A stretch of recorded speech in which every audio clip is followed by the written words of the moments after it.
mercy.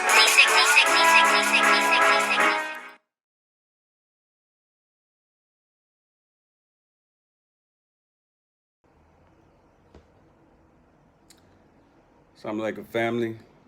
I'm your brother Landon X. We're about to talk about slander.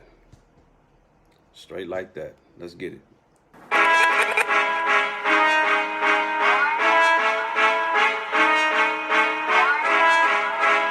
I was told to deliver this message.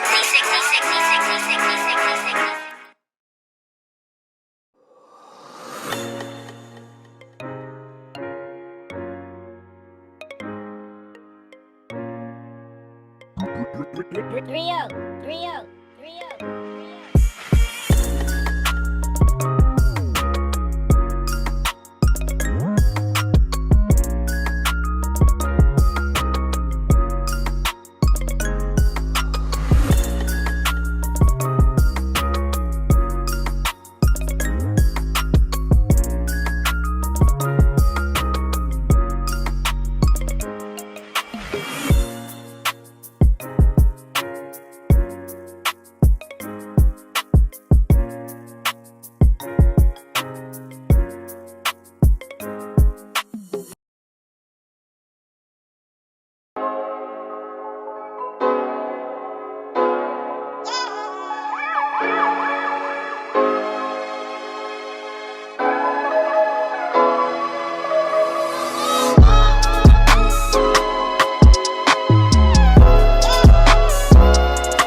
Assalamu alaikum, family.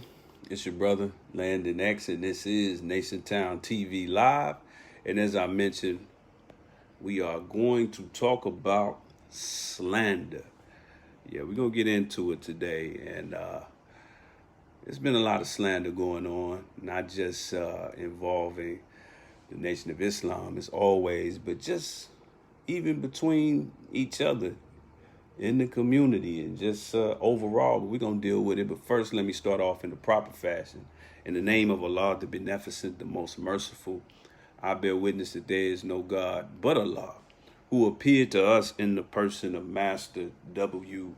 Far Muhammad, to whom praises are due forever.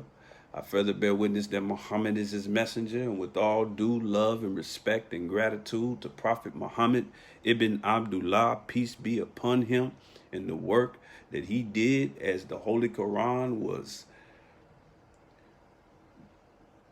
delivered through that beautiful brother 1400 years ago.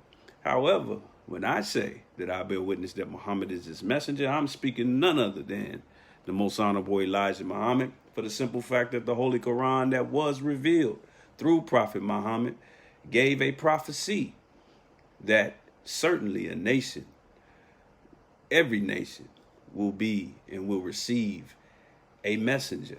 And that messenger for this nation, for this time, for this dispensation is none other than the most honorable Elijah Muhammad. But here's the thing. I would know nothing of the most honorable Elijah Muhammad. I would know nothing of Master Fard Muhammad if it were not for the divine leadership, guidance, and love of this man right here, the Honorable Minister Louis Farrakhan. And in those three great names, I greet the Nation Town family in the words of peace.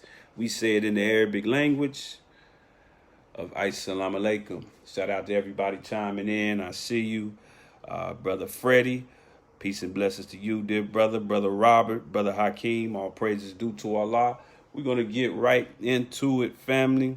I don't intend to be long, but I do intend to be strong. But like I said, we're going to get into slander. Slander. That grievous thing called slander. There's been a few flare-ups of slander going around lately, and I think it's high time that we really deal with it. Find out if you have been guilty of slander, and also when you're on the receiving end of slander, how do you deal with it? So we're going to go over that a little bit. But of course, this is Nation Town TV Live, which is brought to you by NationTownStore.com. Shout out to everybody that's been showing love and support to your Nation Town store.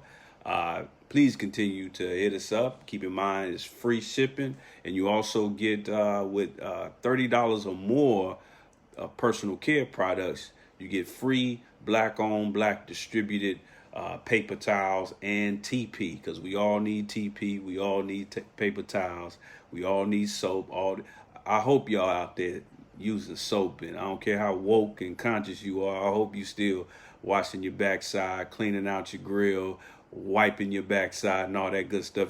Since you got to do all that every day, you might as well do that with a Black-owned business and by supporting your brothers and sisters. And also doforself.net, online learning annex. We're about to update it pretty soon.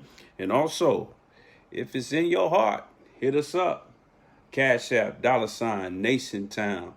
You know, just make sure that, you know, whatever is in your heart is also in your treasure, or whatever's in your treasure is also in your heart. Hit your boy up, and hit your brother up, I should say, and show your support. And keep in mind that a minimum of 10% of everything that comes from $Nation Town on Cash App does go to our Yes Ma'am program. We working on a top-notch website to really get the Yes Ma'am program rolling.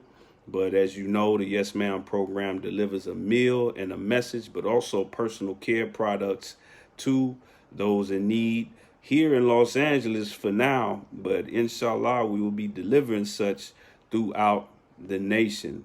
So make sure you show us some love. $Nation Town on Cash App. Like I said, I don't want to be long, but I do intend to be strong. So let's get right into it. Now, dealing with slander in general, let's just be clear. As a member of the Nation of Islam and someone who follows the guidance of the Honorable Minister Louis Farrakhan, we are no stranger to dealing with slander.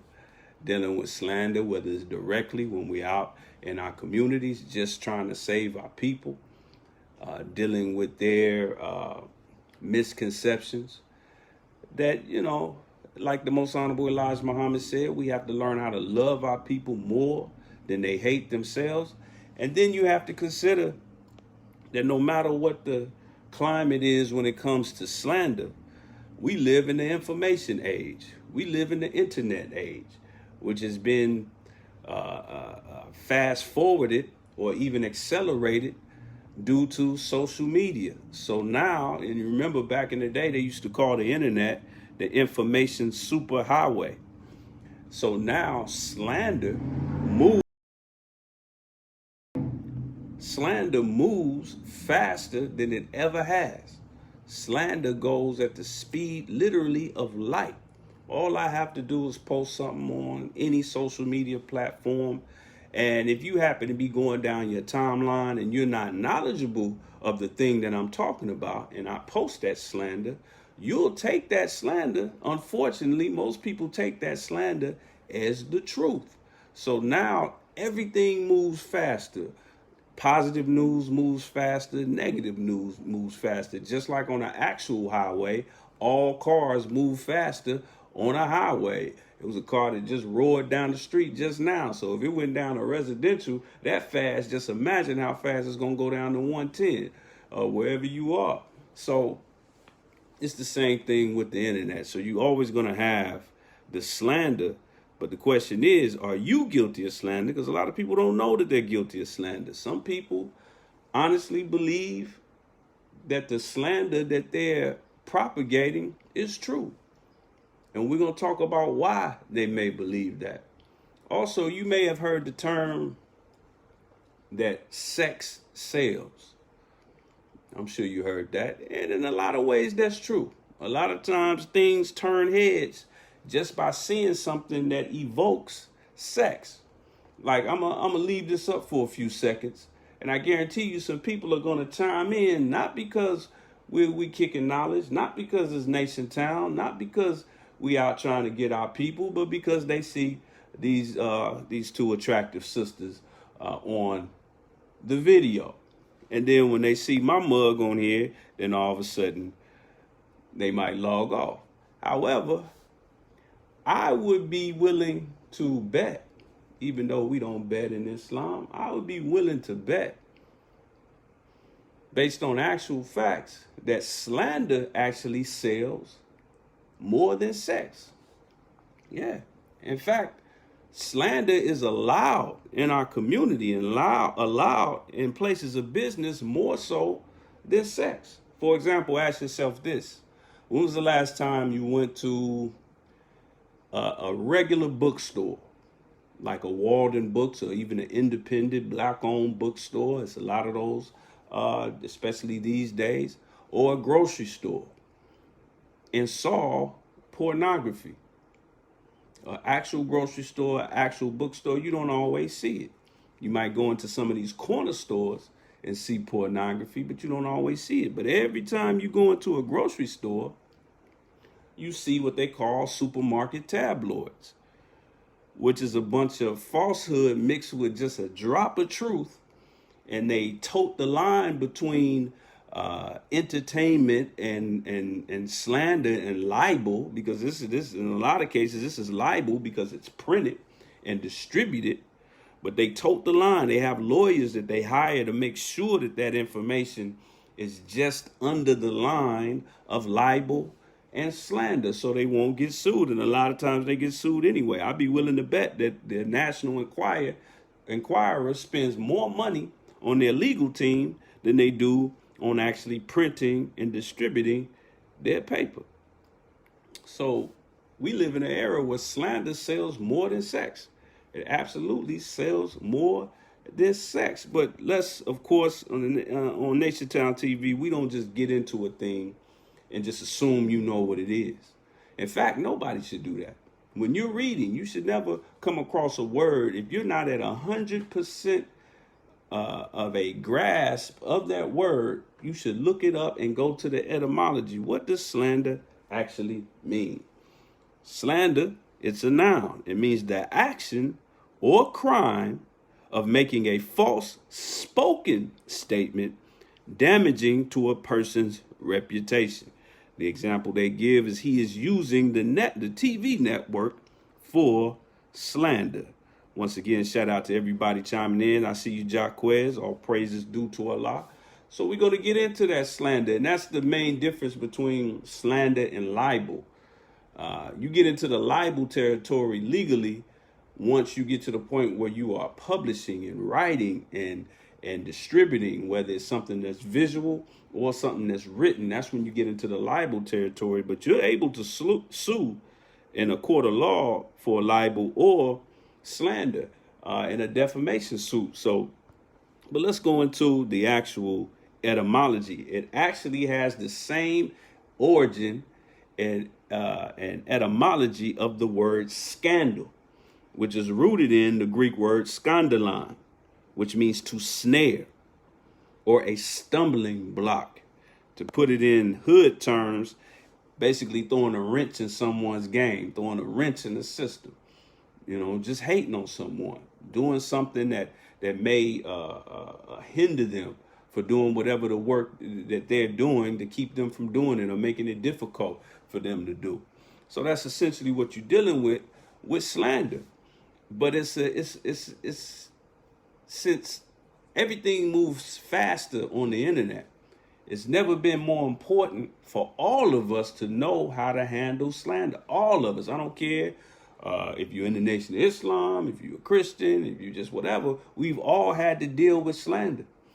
And maybe up to 90 to 99% of us at some point, whether knowingly or unknowingly, has been guilty of slander. So what we're going to get into, if it be the will of Allah, is that we're going to get into some of the, if you look at slander like it's a disease, we're going to get into some of the symptoms of that disease. Because here's the thing about slander. And it really, and here's why I made that comparison to sex. Because they say sex sells, but I say slander sells more. But the interesting thing is that sex and slander tries to benefit or bounce off of an emotion. It bounces off of desires. It bounces off of how you already feel. And like I said, it bounces off of just a tendency that humans have. Now, we know about the tendency of sex, but that's a very natural tendency. None of us would be here if it wasn't for sex. But slander is not necessarily always rooted in something natural.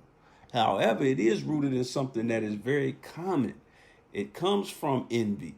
It comes from different things. It comes from just being nosy.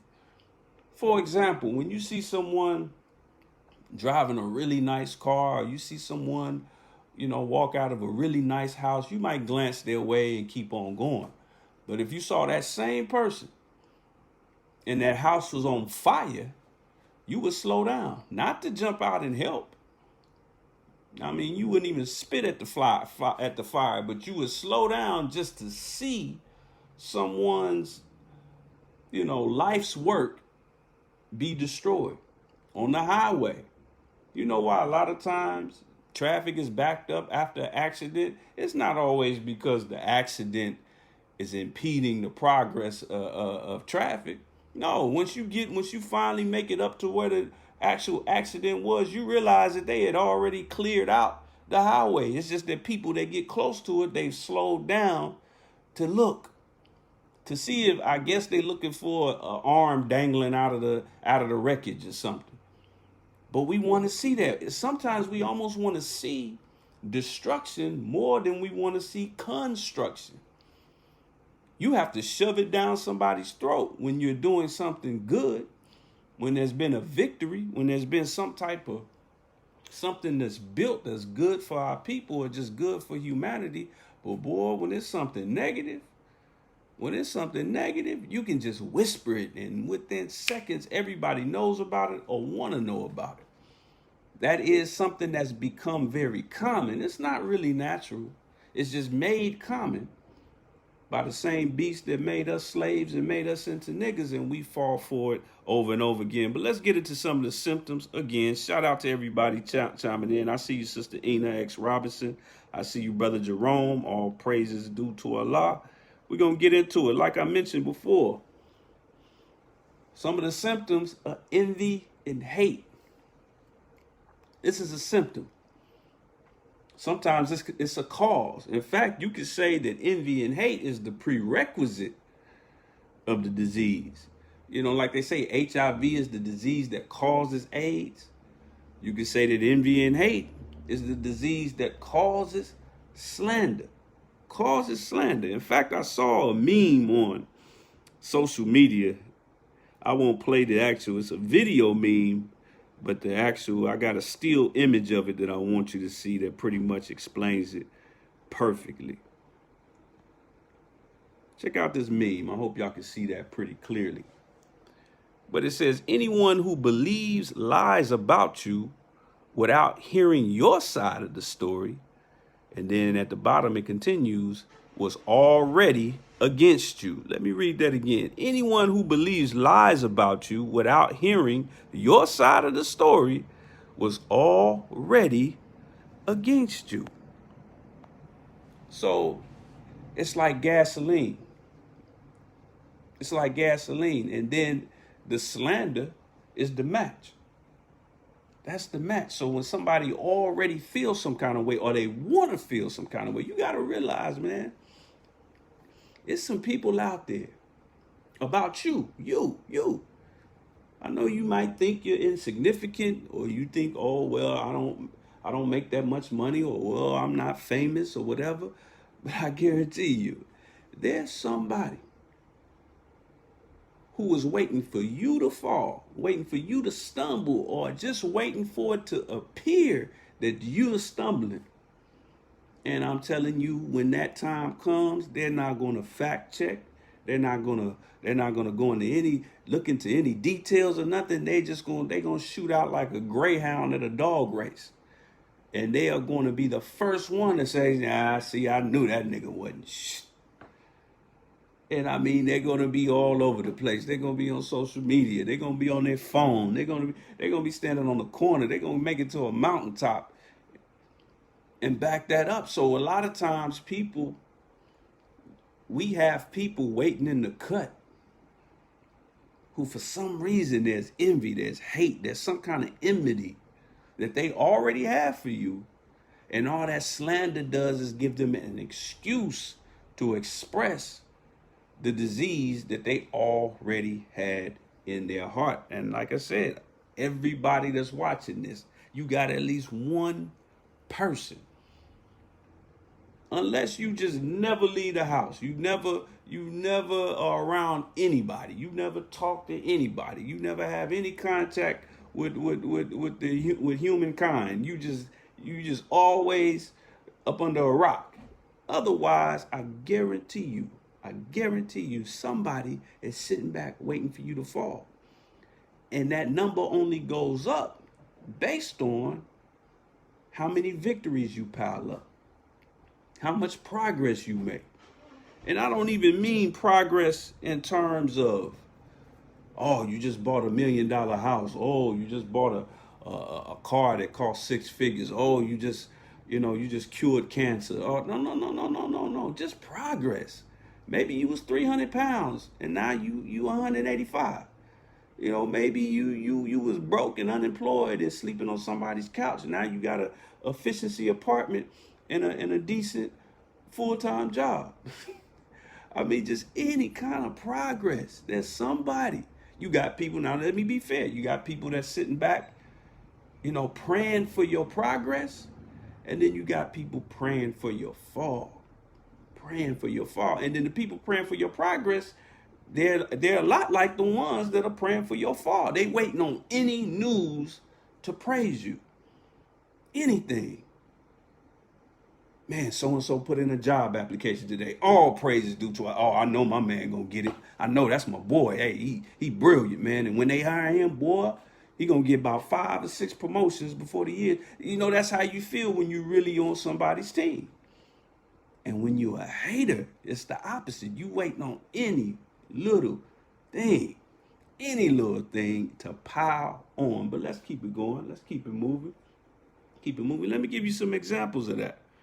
For example, and here's a very depressing and sad example, but a very, very good example in my humble opinion. Those of us that are over, I guess you could say 30 years old, you may remember, or 35 maybe, you may remember a time when everybody considered Bill Cosby to be America's favorite father. As you can see right here, it says viewers and critics finally agree on something. The top comedy of the 80s and 90s, of the 80s, excuse me, is tops in the 90s too. I mean, Bill Cosby was one of America's favorite people. And one of the reasons he was one of America's favorite people, and I got to keep it real, because he's extremely talented. I don't want to take nothing from my brother. And my brother has said a lot of positive things about the Nation of Islam and the Honorable Mr. Louis Farrakhan. But our enemy is always looking for the more digestible Negro. See, at the same time Bill Cosby was in the comedy game, there was also your Red Foxes. There was also your Baba, Dick Gregory. There was also your Richard Pryors. And see, in the Richard Pryors and the Dick Gregorys and the Red Foxes, they kept it 100% real. You've seen Sanford and Son. You've seen Richard Pryor, and you've probably seen a meme of Dick Gregory. Just imagine how they were on stage. See, Bill Cosby was always the more sanitized black comedian on stage. So they accepted him more. They pulled him in more. And they gave him opportunities that they didn't necessarily give Richard Pryor and Dick Gregory and Red Fox. So Bill Cosby, being the brilliant brother that he is, keep in mind, he's Dr. Bill Cosby. He's Dr. William Cosby. That's his real title. A brilliant brother. He took that opportunity and he ran with it, and he ran with it in a way that black folks benefited from. He gave us our first, I guess you could say positive depiction. Long before the Cosby Show gave us the first positive depiction of a cartoon image of black people. Remember, Warner Brothers and Looney Tunes and all them, they had pink lip, kinky head, coon, minstrel show type illustrations and animations of black people. Bill Cosby was the first one with Fat Albert to give us a positive every episode. That was before my time, but I've seen a few episodes, but every episode they would end with a positive message, with something that's uplifting. Even though Fat Albert and all them, they was in the ghettos of Philadelphia, which is where Bill Cosby grew up himself. It was that positive image, and then he stepped it up even more with the Cosby Show. Me personally, I wasn't the biggest fan of the Cosby Show because it was so sanitized. It was so perfect. A doctor and a lawyer, they had like 19 children, and all the children were perfect. It was a great show, and it portrayed a beautiful image of black people. And then he really started stepping in line. He started really turning into a line stepper, a habitual line stepper, especially when he brought A Different World, which encouraged an entire generation, in which I'm a part of. It encouraged an entire generation of young black people to look into going not only to college, but HBCUs. And then that's when they started coming for our brother, slowly but surely. All you got to do is just look at the time frame of the allegations that was put on our brother.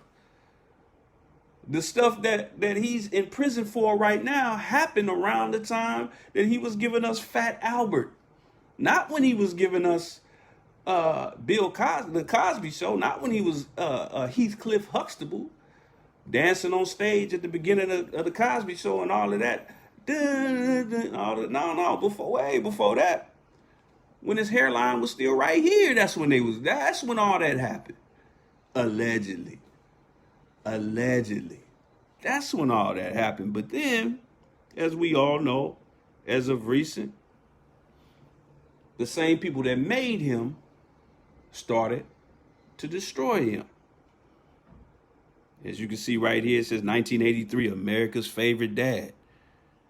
2015, America's Most Wanted. And you see the white boy holding up the placard. This is the last time we saw our brother. This is what he looked like. Mugshot, America's Favorite Dad.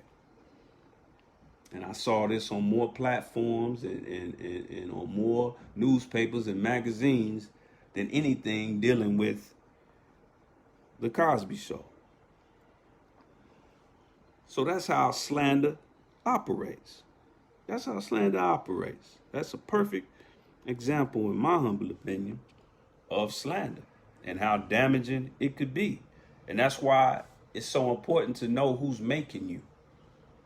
No matter what success you think you have, always look at whose platform are you standing on.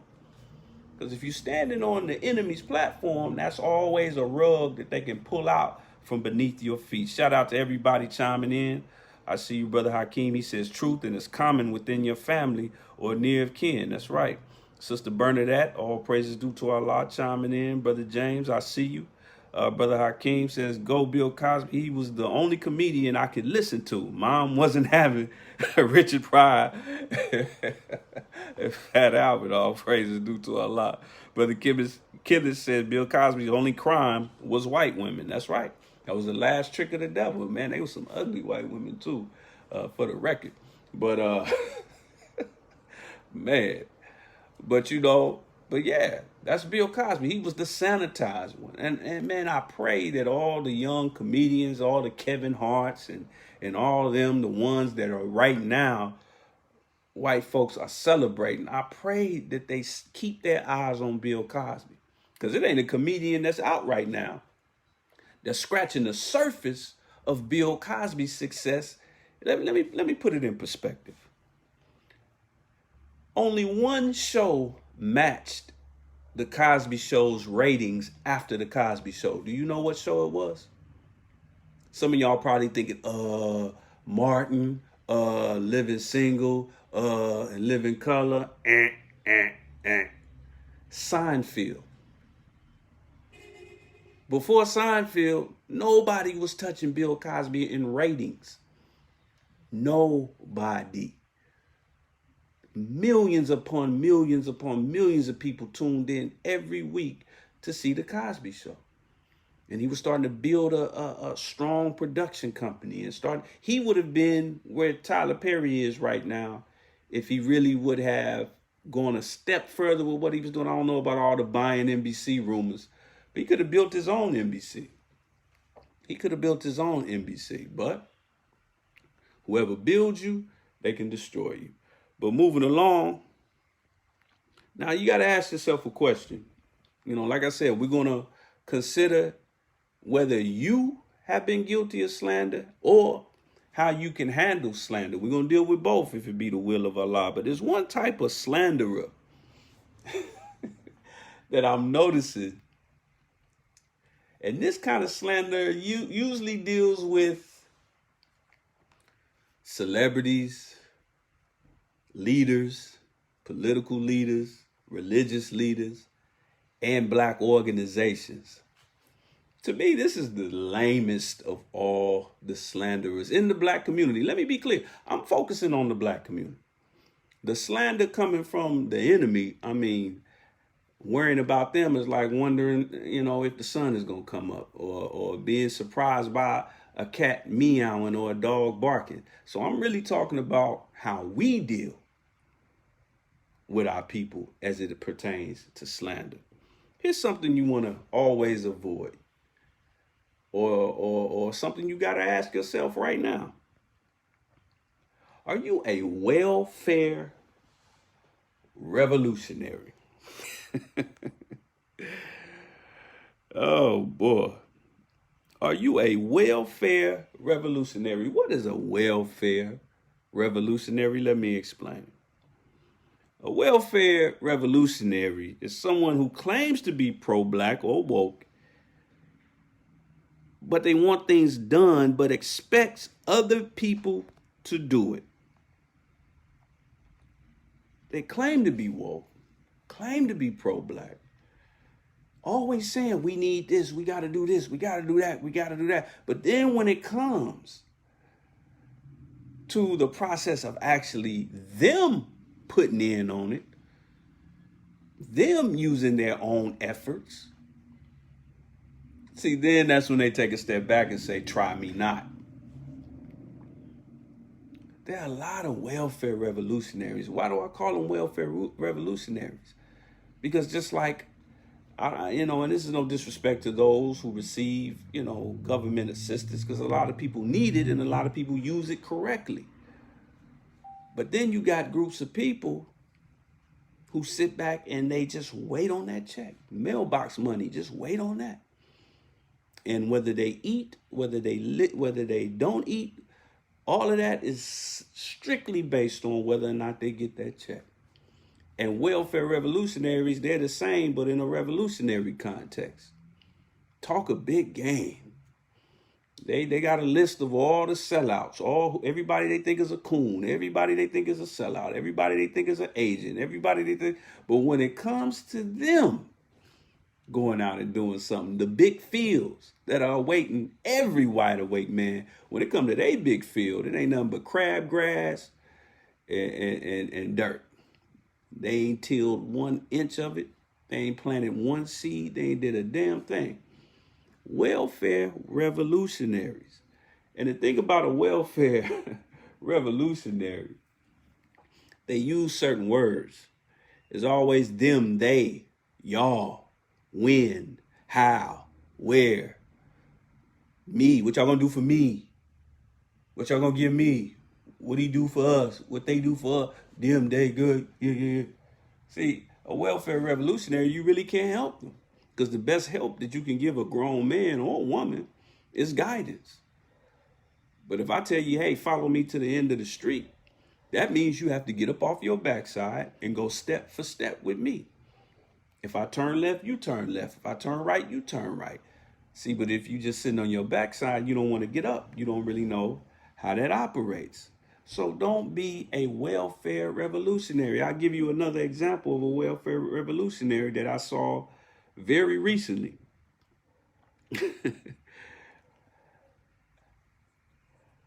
Our brother, who also, he was instrumental in fishing my wife in the nation. And he's also, y'all know him, Brother Ben X. He posted something on social media, just showing love to the work that the nation was doing.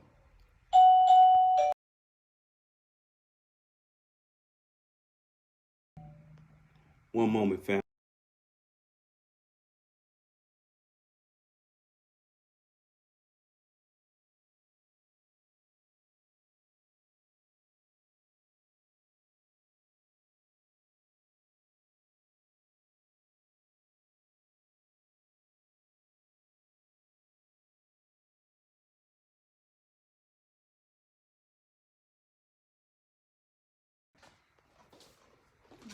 All right, sorry for the interruption, family.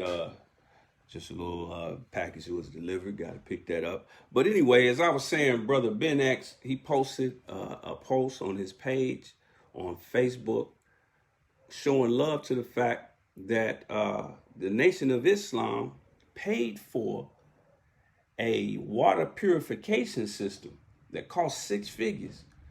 And it was sent to Haiti after Haiti had that massive earthquake. I believe it was Haiti.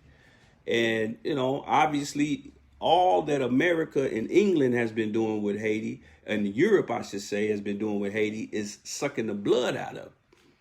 Notice you didn't see no pray for Haiti when that earthquake hit, but you did see pray for France off of one little shooting.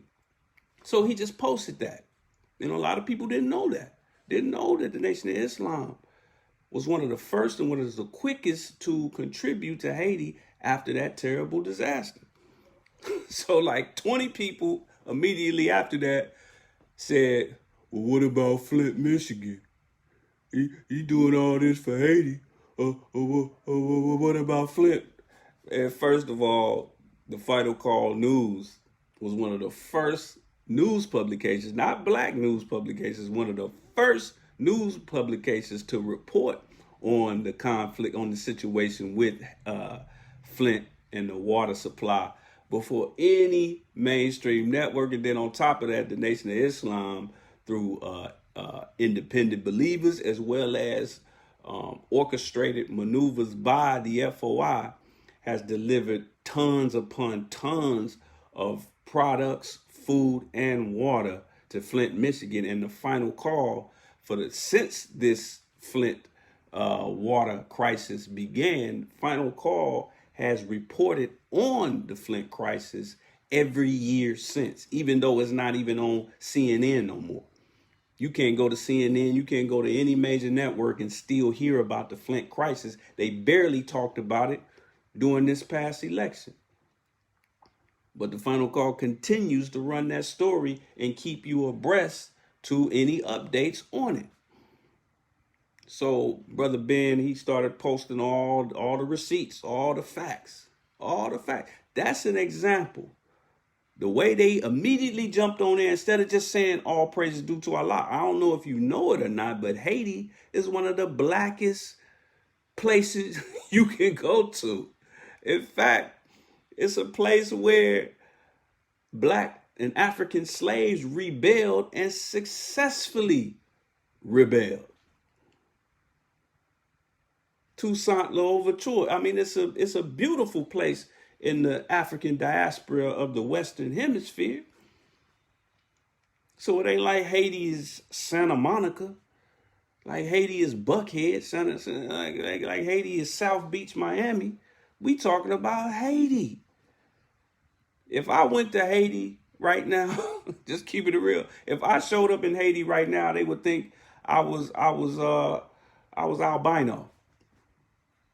I mean, most of the people in Haiti look like this. That is a super black, not only physically, but spiritually a super black place. So as soon as they had that earthquake, the Nation of Islam, the Honorable Minister Louis Farrakhan jumped to the task. And that's an example of a welfare revolutionary.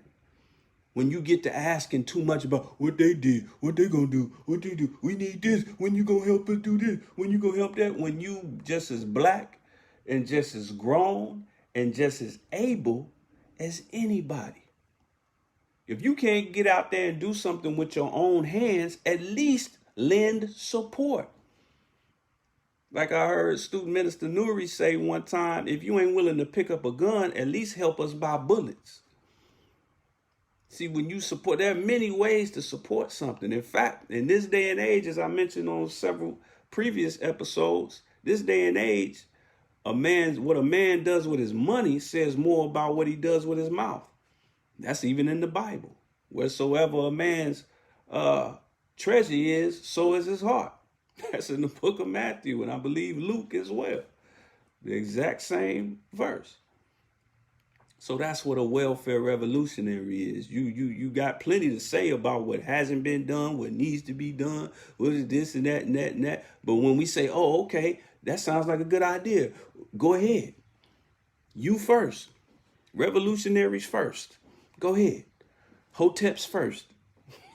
Not ladies first, hoteps first. Go ahead. Oh, well, see, what had happened was, don't be a welfare revolutionary. All praises due to Allah. Shout out to everybody chiming in. I see you, Brother Darren, Sister Angela.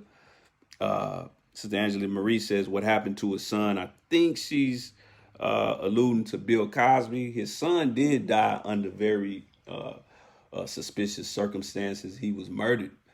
He was found murdered on the side of the road, but I'm not going to get into that on this episode. But, you know, had a lot of suspicious details. It was very suspicious, very similar to what happened to Michael Jordan's father. But like I said, I ain't going to go there right now. Got to go somebody else to do the whole conspiracy theory thing. There's plenty of that on YouTube. I don't really get too much into that, especially not for this topic. But moving along. Like I said, everybody, hit us up, $ Nation Town. Show your love. But also, if you haven't already, if you are a follower of Nation Town on Facebook and you're not a follower on YouTube, you know, like my wife said, you got to get your life together. You got to get something's disconnected. You got to get your life together. Make sure you go to YouTube and subscribe to Nation Town. We're creeping up on 1,000 subscribers. We had a Nation Town YouTube page all this time, but it was completely inactive on my part. I'll take the blame on that. So we didn't really do anything with it until maybe a couple of months ago, but we are making up for that. But let's move along. It's another type of slanderer that you always want to avoid. Another type of slanderer that you definitely want to avoid. You got to ask yourself, are you a sleepwalker? Are you a sleepwalker? What is a sleepwalker? As opposed to a sleepwalker, what is a sleepwalker? Someone, again, who claims to be pro-black or woke, but easily falls for false propaganda, agendas, and slander. False propaganda, agendas, and slander. I had a wonderful conversation with my brother, Reza Islam. And you can go and check out that interview on doforself.net. And he was talking about, I was talking with my brother about the importance of fact checking. Because with this social media sphere, information is coming at you fast. It's coming at you fast, and it's coming at you by the pound. I mean, it's coming. I mean, think about it. Just 25 years ago, 30 years ago, your only sources of information was the newspaper, a few news channels, and, just hearsay. Now, everywhere you go, you got this device in your hand where you can go to something called a timeline. And they can just put whatever they want on there. And it'll have you thinking erroneous Black history facts that don't even really make no sense. All this kind of stuff. Did you know that Abraham Lincoln was really a Creole black man? Did you know that J. Edgar Hoover was really a light-skinned black man? Did you know that? And then a lot of the stuff is frivolous, where even if it was true, it don't even really matter. And it would actually make things worse. Like, I'm going to say something that a lot of y'all ain't going to like, because it's going to go against something that you've been brought to believe based on your timeline.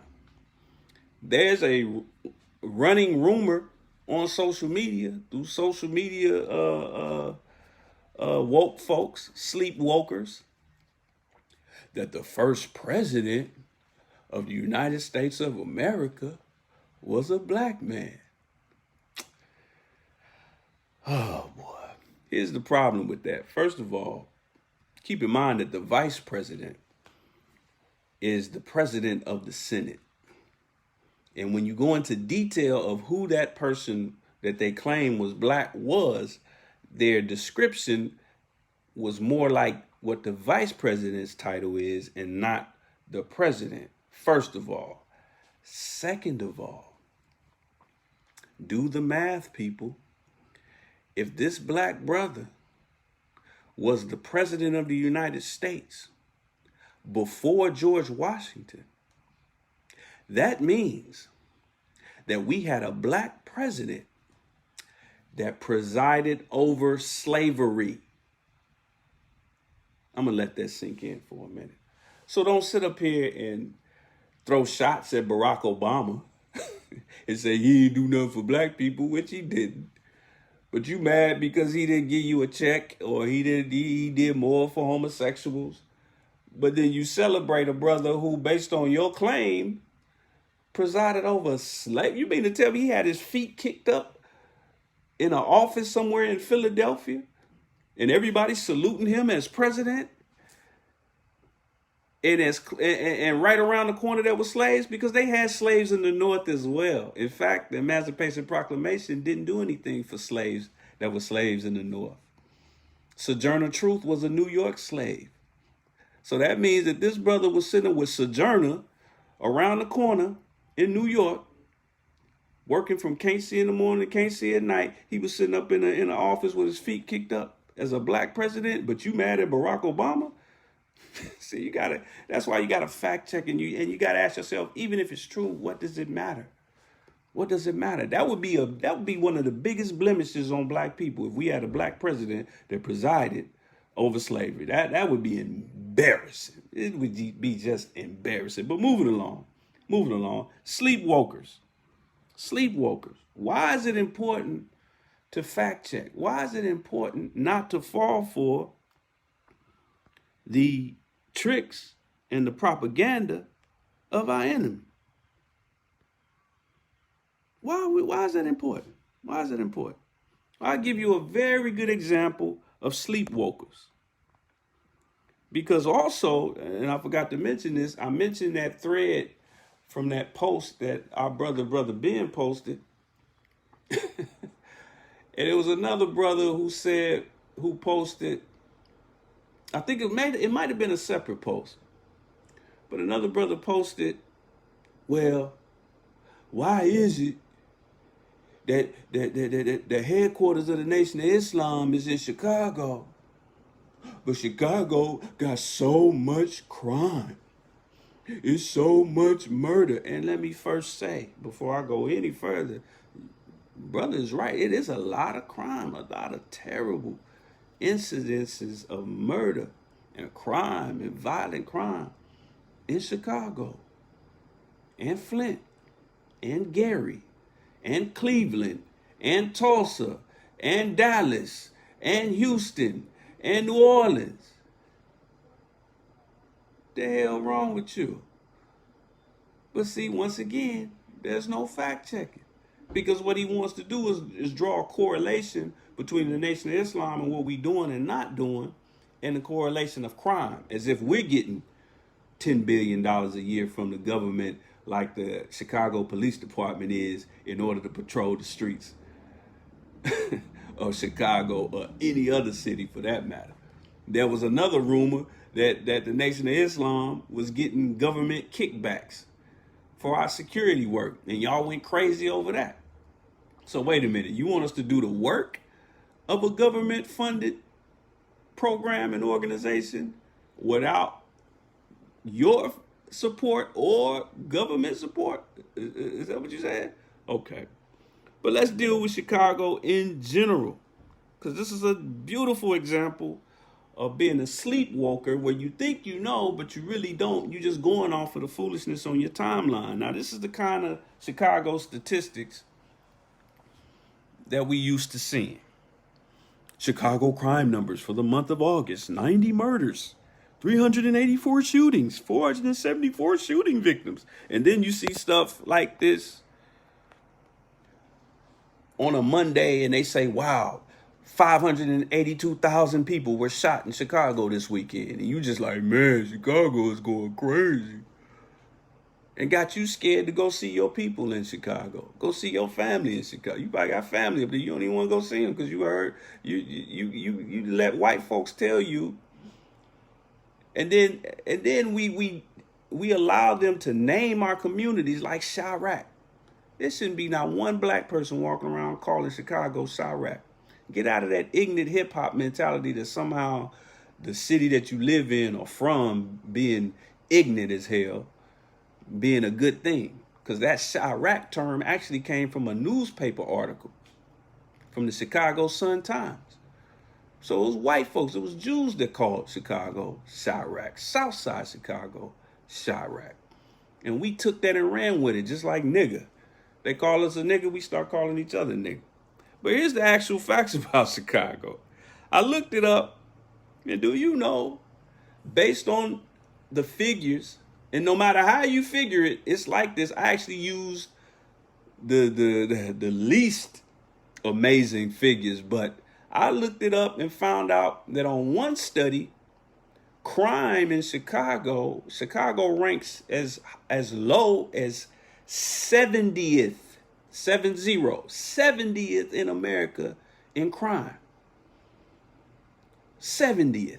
So then I said, you know what, let me get more specific. Let me look up the top cities of violent crime. Now, these go by per capita.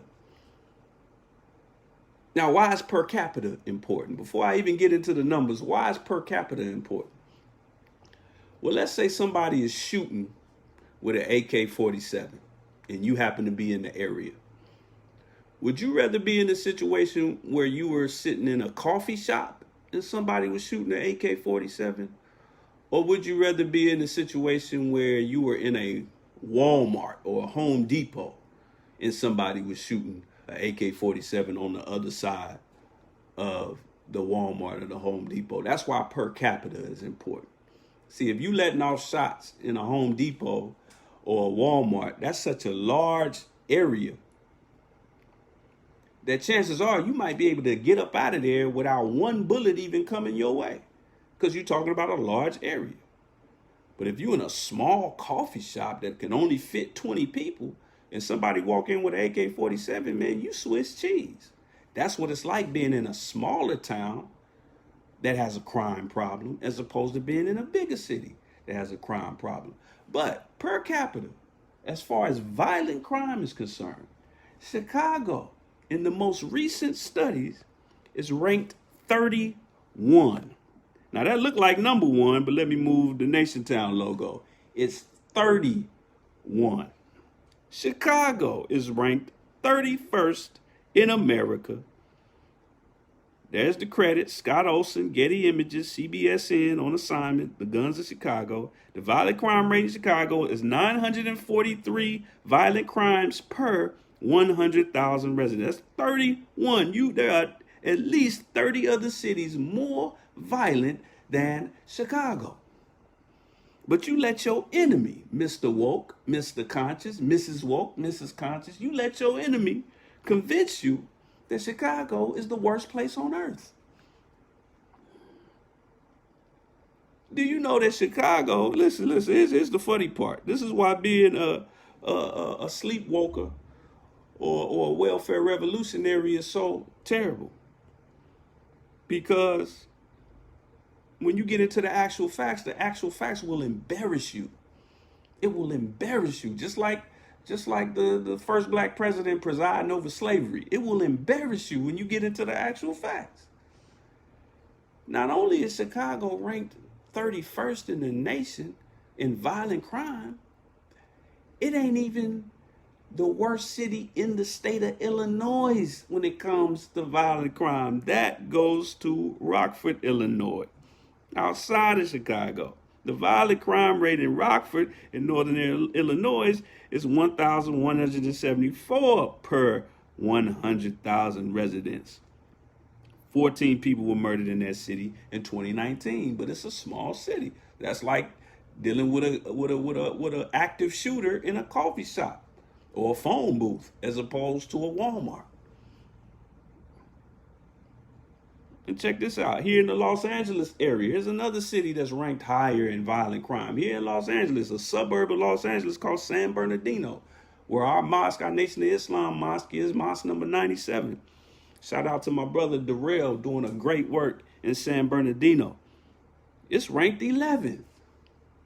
My hometown, where Black Wall Street used to be, is ranked higher than Chicago.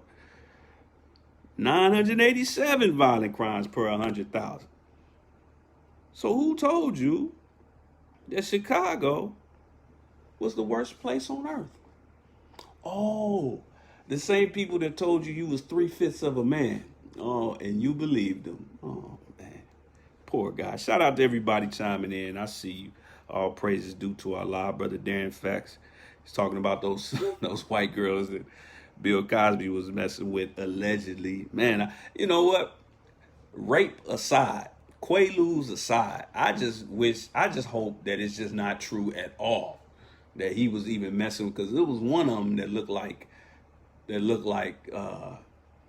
Phil Jackson. But he said, butt ugly. I refuse to believe what they say about our brother. Me too, brother.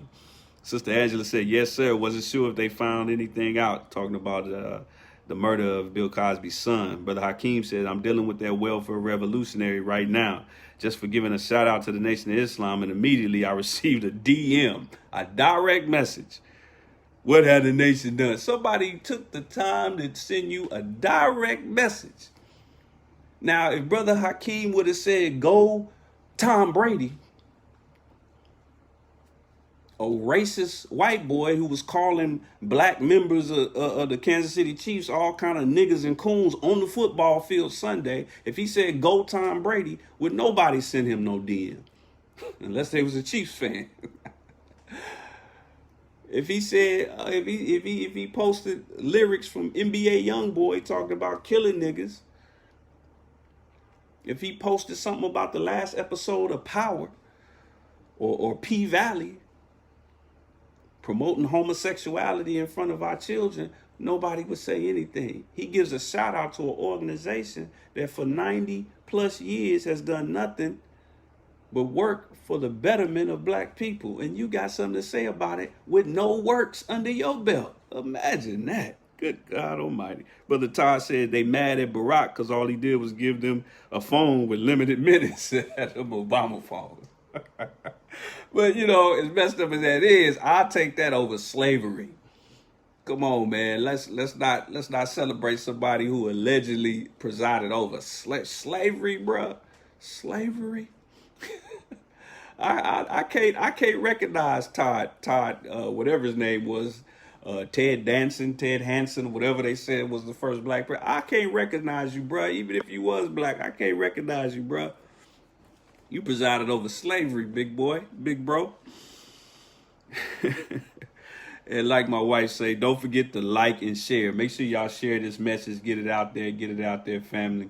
All praises due to Allah. But don't be a sleepwalker. I mean, it's a terrible thing. It's a terrible thing. Do not be a sleepwalker. But let me keep this going. Let me keep this going. Praise be to Allah, to everybody chiming in. But keep that in mind. Look how the stark contrast is of what you thought about Chicago as opposed to the truth about Chicago. Is it getting bad? Yes, it's getting bad everywhere. It's getting bad everywhere. Why? Because we rejecting sound doctrine. It tells you in the scripture that those who receive sound doctrine directly and reject it, see, Allah ain't got no love for you. God don't have no love for you at that point. And if you want to be specific, yeah, the Chicago Nation of Islam headquarters is right there on Stony Island. You can't miss it. It's one of the most beautiful things on Stony Island. But how many people drive right past it? I ain't messing with them Muslims. Let me go spend my money, spend my time on Lakeshore Drive. Okay. How you think God reacts to that? When he see you driving past some brothers who ain't doing nothing but trying to help you, and you want him to swoop down from some sky daddy from the clouds and save you from your own ignorance when he done already threw you a rope? It's like that old adage that they say about a man stranded on a boat and he prays to God for help. And every boat that pull up to help him, he say, no, I'm good. I'm waiting on God. Wow. All praises due to Allah. Let's keep it moving. Let's keep it moving. And the thing about sleepwalkers will fall for anything that's brought up, like I mentioned with Bill Cosby, anything that's brought up about a black celebrity. Sleepwalkers will latch on to it and believe it and pile on to the brother or the sister. Pile on to them. Soon as the story breaks, it just be, even if you don't pile on to them, you just take it as fact. As soon as it's put out there, R. Kelly arrested, R. Kelly charged. They don't even have to get actually formally arrested. They could just say there are allegations, and you will run with it. You will make jokes about it, as if they've already been charged and convicted, executed, the whole nine. You won't stop to ask nobody. Ask no questions. Consider any facts. You won't stop to ask yourself, what does the people making the allegations have to gain or to lose? You got to consider that. Even a damn pig, even a damn police officer that shows up on the scene of a murder, a detective, the first thing they look for is what? Motive. You won't even ask, what's the motive? The Holy Quran teaches us this. When an unrighteous man brings you news, look carefully into it, lest you harm a people in ignorance and be sorry for what you did. Is CNN righteous? Is MSNBC righteous? Is Facebook righteous? Is Instagram righteous? Is TMZ righteous? But all they got to do is tell you about your brother or your sister, and you just take it and run with it. What you want me to think about this, master? Oh, I'm supposed to hate him? Okay, I hate him. Come on, man, take your chains off. Take your chains off. But see, and we get mad at a brother like T.I.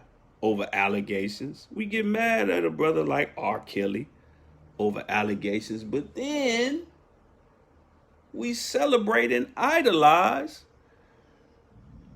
this guy. Now in Islam, we don't make, we don't speak ill of the dead. But I gotta tell the truth, regardless to whom or what. This man was a pimp. No cuts on it, no extras. He was a pimp. He was a glorified pimp, a celebrated pimp. And you see all white girls right here, but there were black women who were willing to give their arm and a leg to be invited to work at the Playboy match or to be in his magazine. Butt naked, stark naked. This demon right here was going around Hollywood handing out AIDS. Just handing it out. And we said he was winning because of a goofy interview where he was high out his mind. They didn't take his TV shows off the air, his movies off the air. His whole family is in the movie industry and still making movies.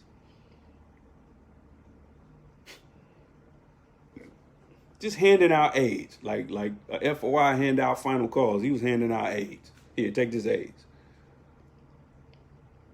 But you heard it in the news for 5 minutes and it was gone. You still hearing about R. Kelly. They still putting out surviving R. Kelly episodes on Netflix. And you already convicted brother T.I. and his wife. You ain't seen no evidence, none, but you just convicted him. Why? Because your master told you to. You sleepwalking. You sleepwalking. You sleepwalking. Praise be to Allah. Moving along. Shout out to everybody chiming in. Make sure y'all share this message. Share this message. Get it out. Get it out. Get it out. Now, here's something to keep in mind from the Most Honorable Elijah Muhammad. Whenever you repeat slander more than 3 times, you become complicit in the slander. And I'm slightly paraphrasing the Most Honorable Elijah Muhammad, the Christ. But whenever you repeat slander, and repeat could be sharing a post on social media, or just verbally spreading it, whatever the case may be. If you repeat it a minimum of 3 times. Now, this ain't no spooky doctrine from the Most Honorable Elijah Muhammad. This is actually legalese wisdom from the Most Honorable Elijah Muhammad, because in the court of law, when it comes to slander, there are about 4 major categories of slander. There's slander itself, a defamatory statement expressed orally. And then there's the publication, when you get into the libel territory, communication of the defamatory statement to someone other than the plaintiff. The plaintiff is the accuser. And then you have original publishers, any person who has played a part in the original publication of the defamatory. See, we coming up on them 3 times. And then republishers, a person who repeats someone else's defamatory statement. Now, I got to pause on this for a minute. I got to deal with this because, and this is specifically to our brothers, not just in the Nation of Islam, brothers and sisters. Really, if you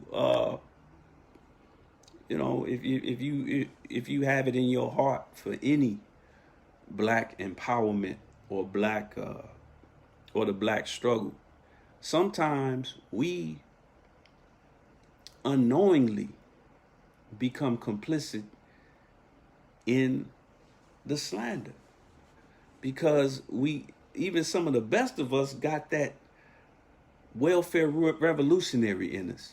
You got brothers and sisters in the Nation of Islam that still got a little, because we all sick. The only difference between us and everybody else is that we're sick, but we were smart enough to check ourselves into the hospital. Not the hospital, but the hospital. That's what it is. We walking around with a little tag on our arm, and we got a little gown on with the butt sticking out, and we in the hospital. We were smart enough to check ourselves in. That's the only difference, but we all got a sickness. Some of the same sicknesses everybody else has. So some of us got that welfare revolutionary, where we talk about everything but don't really want to do nothing personally. So sometimes when some slander comes out there of the Most Honorable Elijah Muhammad, the Honorable Minister Louis Farrakhan, especially in this social media age, you got brothers who want to run to social media and say, hey, everybody, look what they said about the Honorable Minister Louis Farrakhan. Let's go get him. You go get him. You go get him.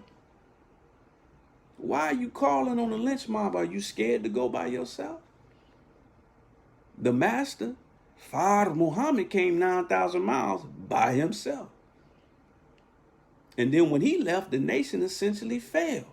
And then the Most Honorable Elijah Muhammad had to rebuild it. 7 years going up and down the East Coast, opening up study cells and temples. And then when the nation fell again in 75, the minister virtually by himself took on the work of rebuilding the nation. This is a lifestyle that sometimes you need to be man enough to do it yourself. And then people will come. They will help you if you're right. And the minister's going to back me up on this in just a moment. Just stay tuned. But stop doing that, because you becoming the marketing executive of the enemy's propaganda. It could be a little unknown Negro on social media that say something slick about the minister and ain't nobody ever heard of him. Y'all know who I'm talking. Y'all know the people I'm talking about. Plural. It's been a bunch of them. Nobody ever heard of them. And then they say something negative about the minister. Then you see them on 100 people's pages and timelines. You are being a publicist of propaganda. Stop it. That's instructions from the Most Honorable Elijah Muhammad. When you repeat slander more than 3 times, see, all we got to do is do what the Holy Quran says. Hurl truth at little so-and-so on such and such on Instagram. No, that ain't what the Quran says. It says hurl truth at little so-and-so, some Negro, some snagger-tooth Negro who talk crazy about everybody for likes and views. Is that what the Holy Quran say? No. It says hurl truth at falsehood until you knock out its brains. Now, I had to emphasize the brains part. Why? Because falsehood comes with brains. It comes with intelligence. That's what propaganda is. It's an intelligent strategy to spread something. And sometimes you are a key component of that strategy. If I make this person mad enough, if I insult this person or something that they care about enough, they will run and they will spread my name, spread my platform, spread my message more than I ever could on my own. So falsehood always has brains. But when you attack the falsehood, you make it difficult for anybody else to come up with the falsehood. Now, if you attack people and personalities, see, you only squash that one bug. The 10,000, I was talking to a brother who does extermination, who does bug exterminations. And he said, brother, if you walk into a house and you see 10 ants, there are 10,000 behind the wall. You walk into a house, you see 2 roaches, there's 2,000, at least 2,000 behind the wall. So if you step on one hypocrite, one slanderer, one raggedy, coon, self-hating Negro who got something to say about a man who's worked harder for black people than anybody else in our midst today, then you are publicizing them. You are giving them more publicity that they ever could have gave themselves. Ain't nobody ever listened to them until you did, and until you plastered them all over the place. So this ain't coming from your brother. This is coming from the most honorable Elijah Muhammad. Whenever you repeat slander more than 3 times, you become a part of the propaganda. You become complicit. You are an accessory. When there's a libel case or a defamation case, they can come after everybody involved, those who published it and those that said it, that started it. That's a fact. You can get sued too in those situations. So if you're so mad about it, go to that person yourself, or propagate the truth so much that people will laugh at the falsehood whenever it rears its head. Whenever it rears its head, people will say, that's a damn lie. That's a damn lie. If I start spreading rumors that Michael Jackson couldn't dance, how many people would believe me? Oh no, brother, that was CGI. That was special effects. Steven Spielberg hooked up with Warner Brothers and Sony, and they made it just look like Michael Jackson could dance. You'd be like, nigga, stop it. Stop it. Because Michael Jackson spread the truth of his abilities so well that I couldn't even begin to start an ignorant rumor like that. So push the actual truth more. And I noticed the trend, and I ain't gonna really go there, but I noticed a trend with those who make the mistake of repeating the slander. I noticed the trend about them. I ain't gonna get into it, but I noticed the trend that when we out here in the field with our people and promoting the truth on the blacktops, sometimes them are the hardest people to find. Moving along. All praises due to Allah. Shout out to everybody chiming in. I see you, Brother Todd, Sister Ina, Brother Tevis. I see you, big Brother Tevis. Brother Tevis, get out there on that blacktop, man, and push that hard line. I see you, Brother Tevis. All praises due to Allah. But let's keep it going. We're about to close out in a minute. But let me say this. And let me close this point on the sleepwalkers real quick. What's really terrible about not fact checking and not knowing what you're actually talking about is that that's the spirit and that's the strategy that was used to destroy some of the best things that we built here in America since slavery. Black Wall Street, how you think they brought that down? They started with slander.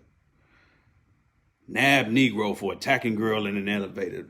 The brother, it was a young brother named Richard, 17 years old. He hadn't even had one day in court yet.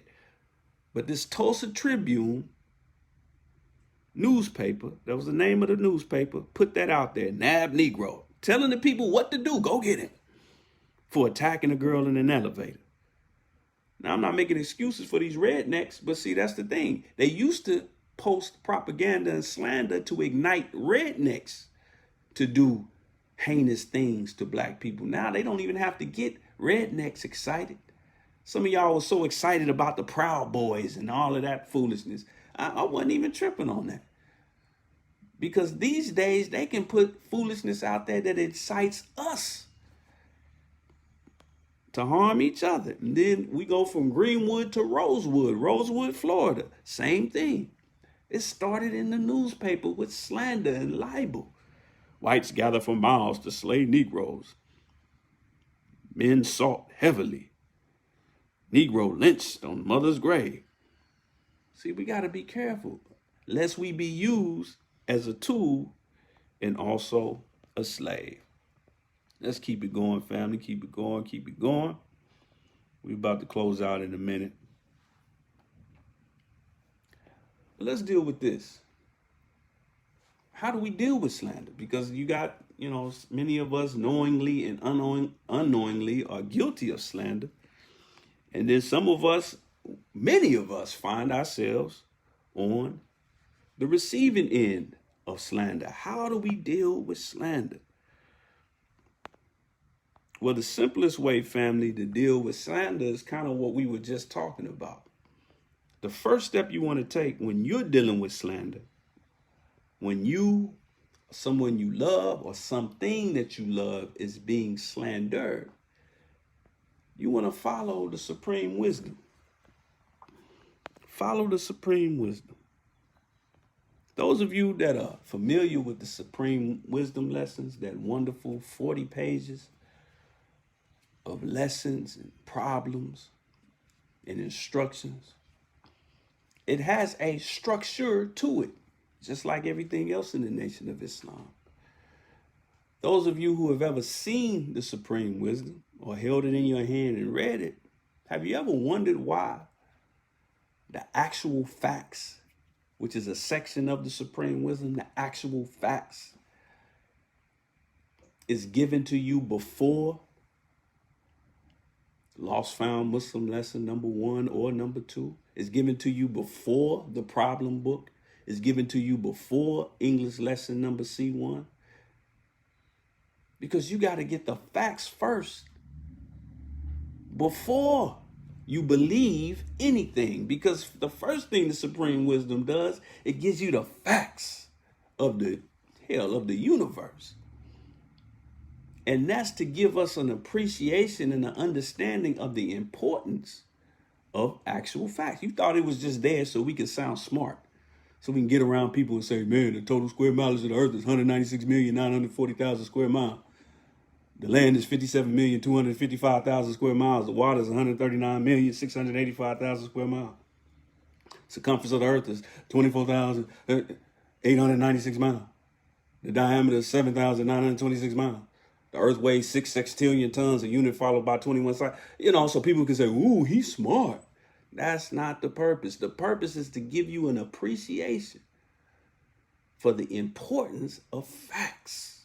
So the first step you want to take whenever you're being slandered or something you love is being slandered is get to the facts and then push those facts. That's that hurling of truth to falsehood. That's what it is. That's when that comes into play. And that's for my brothers when it comes to the supreme wisdom. But let's look into the Bible.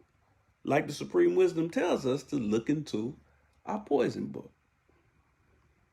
This right here, family, is from the book of James in the Bible, chapter 4, verse 7. It says, submit yourselves therefore to God. Resist the devil, and he will do what? He will flee from you. Resist him. Resist him. Resist him. See, we got this fake idea of masculinity in the hood and in our culture, where you got to take every fade. The Honorable Mr. Louis Farrakhan said, never let your enemy choose the theater of your warfare. Sun Tzu of the Art of War said almost the exact same thing. Never let your enemy choose the battlefield. But we do it all the time. We do it all the time. But then it says, submit yourselves, therefore, to God. See, so the first thing that the Bible is telling you to do is to be a Muslim. The first thing that the Bible is telling you to do in this verse is to be a Muslim, because that's what submitting to Allah is. Submitting to God is being a Muslim. It's just submitting to the will of God. Just submit to God. But then it gives you another instruction: resist.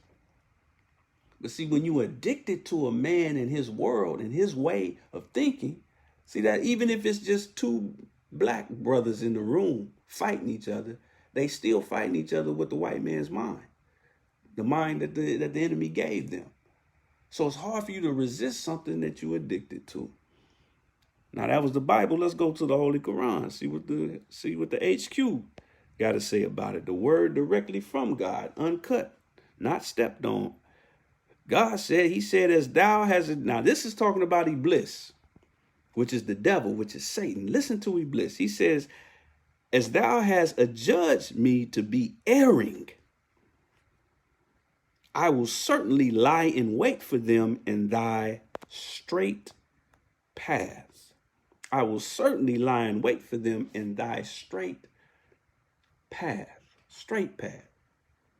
Straight path. As it says in the Holy Quran in the Arabic, that's Surat al-Mustaqim. Mustaqim, that straight path. That straight path. But then if you really go into the lexicon and study the Arabic, not only does it say the straight path, but it also says the straight path that pleases Allah. Why am I bringing this up? This is telling you that the enemy is always going to come in the right path, in the path when you're doing things right. You know, before GPS and everybody having all this information on their phone and all of that, MapQuest, if you stopped and asked someone directions, it's always helpful when they give you what they call landmarks. All right, when you see the church's chicken on the left, make a right. So as you driving, you looking for the church's chicken. Boom, you see the church's chicken, you know, man, I'm on the right path. And then you go ahead and hit that right. A hater or a slanderer is really a landmark of success. That's letting you know you on the right path when they start hating. Like Brother Hakeem said, he just gave a shout out to the Nation of Islam, and then a brother DM'd him. DMs are supposed to be reserved for emergencies or when some thirsty brother trying to holler at a sister. But he felt it was an emergency to DM this brother with slander. See, that's a landmark, Brother Hakeem, that you headed in the right direction, that you've been in the right direction. You seeing landmarks around the way. That's what that is. All praises due to Allah.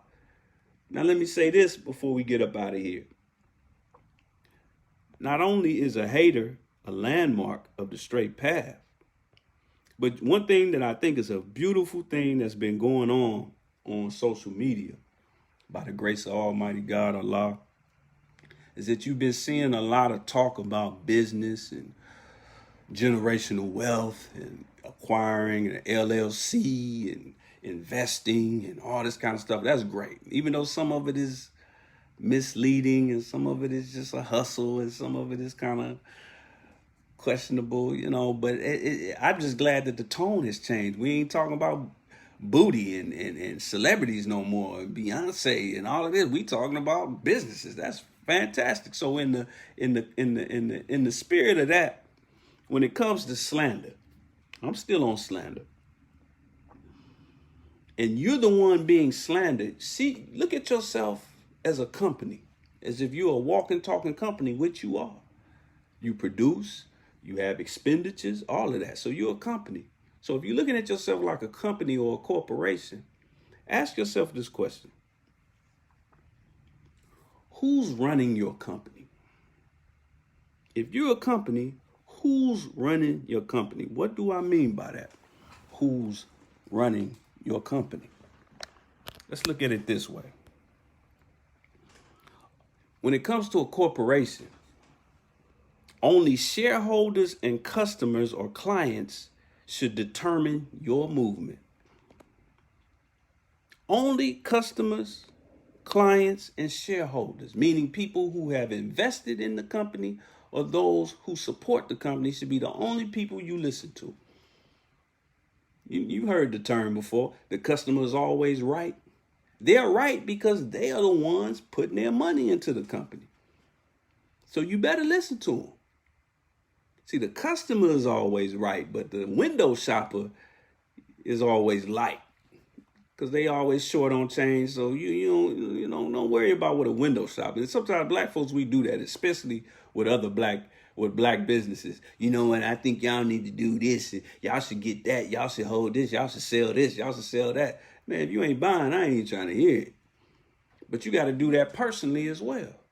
People who are not already supporting you and already in your corner, already showing you love, whether it's monetary or whatever, don't worry about what they got to say. Don't worry about it, because Coca-Cola ain't worried about what you saying if you drinking Pepsi or you don't drink soda at all. They want to know what you think. That's why every time you call the light company or call, to get that extension on your phone bill or because your internet ain't acting right, so you call the customer support, what do they always tell you to do after the phone call? Stay on the line for what? A survey. Because you're already a paid client. So they want to know what you think as a paying client. So run your life the same way. People who ain't supporting you already, why are you even worried about it? Now, somebody who gets a final call subscription for me, they always show me love when they always show love on Nation Town. They always show love when they see the brothers. They always show love and they pull me to the side and say, hey, brother, man, I really want to see the Muslims do more of this, and that. Now, I ain't going to run out and just do what they said they think I should do. I got one leader. Well, actually, the nation got one leader, the Most Honorable Elijah Muhammad, and he only has one representative. Do you understand? But that's something I got to consider. When a sympathizer or a supporter says they want to see, if they say we want to see y'all more in this neighborhood or that neighborhood, we got to take heed to that. We got to. Now, if we got instructions to stay out of that neighborhood or don't do this or don't do that, that's one thing, but that's something to consider. And the minister is a wise man. If all of his regional ministers and captains call him and saying, Minister, the people want us to do this, do this, do this, do this, do this, he'll weigh it like a scientist and then come to a decision based on divine guidance. But if somebody ain't even supporting, ain't even showing love to begin with, don't worry what the hell they got to say. Real simple, real simple. Now, before we go forward, I want to hear from the Honorable Minister Louis Farrakhan before we get out of here. I promise you we won't be on much longer, maybe another 10 minutes or less. But I want you to listen closely to the words from the Honorable Minister Louis Farrakhan, and then we're going to come back, and then we're going to deal with, because this is going to turn out to be prophetic. If you've been checking your timeline, particularly today, and really of late, you'll see that the minister knows what he's talking about. But listen to this guidance from the Honorable Minister Louis Farrakhan, because he's talking about slander. Listen closely. But the Honorable Elijah Muhammad taught me, and many of you may have heard him say it. He said there's a day coming when the devil will spit in your face. And if you are wise enough to wipe it out and keep on stepping, he said the devil will say, that's a smart nigga, he gonna see the hereafter. In other words, you gotta be able to take an insult and not let words trigger you. The only time you are triggered is when you see an attack on yourself or your brother, then you have to fight with those who fight with you. And that's why all of you as FOI got to learn how to be right in what you do, because if you are wrong, your brother come to your aid, he's aiding you in wrong. God is not as powerfully present there. So one of you wrong could get many killed. So it's your duty as a brother and as a sister to learn how to protect your life and the life of the sisterhood and the brotherhood, because we are duty bound to live for you and die for you.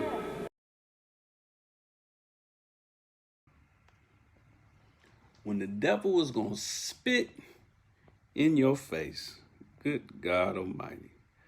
Well, dear brothers and sisters, that day is here. It's been here, actually, but it's here literally and figuratively.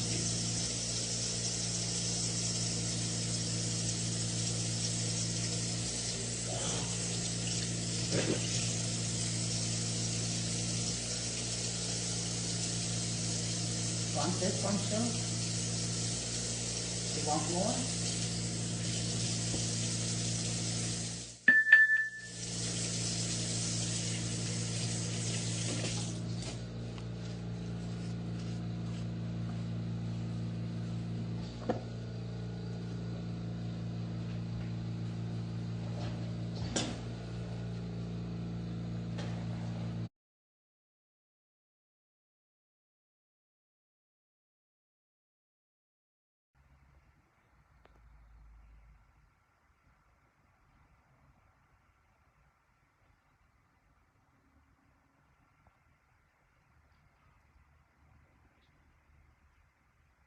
Yeah, that happened.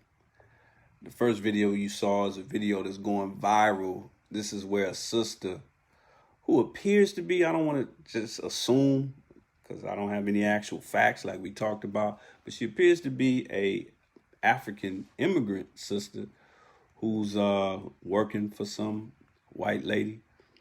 And she, set up her camera on her phone to catch that happening. But keep in mind that that's happening literally and figuratively. But what I found interesting, and I'm going to close with this. A lot of people's reaction to it, which was, I got to admit, my reaction. A lot of people said, man, if that was me, Man, I would have mopped up the floor. I would have knocked the dust off that old raggedy cave wench. Yeah. And I feel you. I feel the exact same. I definitely could. It ain't a job in the world. Now, there's some talk that maybe. Now, the second video was a Jew. A Jewish person who, for some reason, I don't know any of the context of the video, but even though his wife gave the sister a hug, the Jew spat on the sister and then hit her upside the head when she bent over. So I don't know any background of that one either. But let's talk about the figurative spit in the face, because honestly, that's been going on. That's been going on. So to my brother, because I felt the same way about that first video. Like, man, there ain't no way I would let that happen. I do this. I hit it. I was thinking of the combination I would use. I would start with the stomach. I snatch that tube out of the nose, and then I'm busting up for, I was thinking of all that, but then I got to really thinking, and I thought, let me slow down, because black people been getting spit on one way or the other in America for about 400 years or more. In fact, what do you call it when 87% of black people voted for a particular candidate, and then when he gets in office, he announces all these things that he's going to do for all these other people, but all he want to give you is a $20 bill. He don't even want to give you the bill. He just want to give your sister's face on that bill. And you think that's a big deal. You happy about it. You can't wait to see it. But at the same time, he giving $38 billion over 10 years to Israel, a nation that's 8,000 miles away. The same money that could be used for health care for low income, for 1.6 million children, just for health care, let alone reparations. That's spit. That's spit in the face. That's a slap in the face. And then your movements, when we are murdered in the streets like George Floyd, when we allow the powers to be to come and hijack our movements with homosexual propaganda that had nothing to do with George Floyd, nothing to do with Breonna Taylor, taking our historic Black Fist logo and pasting it and superimposing it over a gay flag. That's a slap in the face. That's spit in the face. For my Christian brothers and sisters out there, you love you some Jesus. You love Jesus. Praise Jesus, on top of Jesus, around the corner from Jesus, riding shotgun with Jesus. But then you let businessmen who don't even believe in Jesus, who actually believe that Jesus should be burning in a pit of his own excrement, you let them put on Christmas sales. Nike, whose CEO and founder, Phil Knight, is an Ashkenazi Jew and does not believe in Christmas, but you go flocking to his business every Christmas, every birthday, but you love Jesus. You love Jesus, but Ralph Lifshitz, an Ashkenazi Jew, you know him better as Ralph Lauren, putting on Christmas sales. See, that's spit. That's a slap in the face. That's spit. To my Muslim brothers, no matter what kind of Muslim you call yourself, we have so-called Muslims who have corner stores in our community that's selling our community poison, selling us pigs, selling us swine, selling us alcohol, selling us lottery tickets, pornography. But some of us are silly enough to call them real Muslims because you like the costume that they wear or the language that they speak. So you call them real Muslims. That's a spit in the face, a slap in the face. And then they give us this little funky Slave History Month. Oh, my bad. I mean Black History Month. But it's Slave History Month because all they talk about is what slaves have done over the last 400 years. But they don't talk about your endless multi-trillion year history that preceded slavery. And even some of the best things that happened after slavery, they don't tell you about. They don't tell you about the most powerful black man in America who gave you Malcolm X. You can't find him being taught in any public school right now. Any public school right now.